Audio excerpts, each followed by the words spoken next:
Niko na kiongozi wetu hapa kutoka Meru, Waziri Mithika Linturi.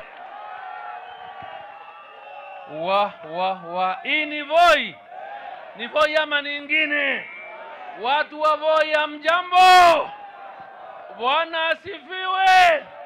Salamu alaikum. Basi yangu ni machache sana. Tumefika hapa vile mmesikia kwa viongozi hao wameongea, kutukiza ground, kusikiza watu wa Voi. Voi mnasemaje? Ate mnasemaje? Sasa si huyu mtu ameenda? Ameenda manjaenda? Ameenda manjaenda? Sasa sisi wacha tuwaambie, mnajua Kasongo sisi tumefanya kazi na yeye. Huyu alikuwa deputy leader, alikuwa naibu wa rais. Mimi nilikuwa waziri wake. Na hata kabla ya kuwa waziri wake, nilikuwa mtu wa ndani wa miaka zaidi ya 20. Tulishikanishwa yeye na Rais Moi wakati ule wa zamani wa KANU.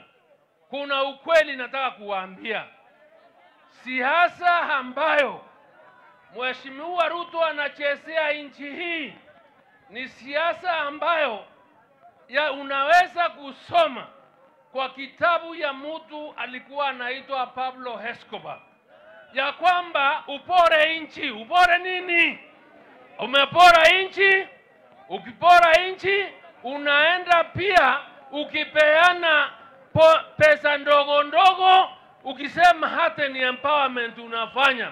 Ilali hayo yote unafanya ni mambo ya ufisadi. Ni mambo ya nini? Ni mambo ya nini? Sasa sisi tukiwa hapa na kama tumefanya kazi na yeye, na sisi tunawaambia sababu tunambujua, na ndio tumekosana hata zaidi, sababu ya uongo, sababu ya usaliti, na sababu ya kutokuwa na maslahi ya watu wa Kenya. Nyinyi watu hapa Voi ama wengine wa Kenya ambao hawamjui zaidi, utaamini Kasongo ama ni sisi? Mutaamini nani? Mutaamini nani? Sasa tunatoa ya kusema kwamba muungano wa timu hii ni muungano wa kuweza kukomboa Kenya. Kukomboa nini? Kukomboa nini? Kwa utawala mbaya ya ukora, ya ufisadi, wa ulaghai wa William Samoei. Aende ama siende? Aende ama siende? Bye bye Ruto.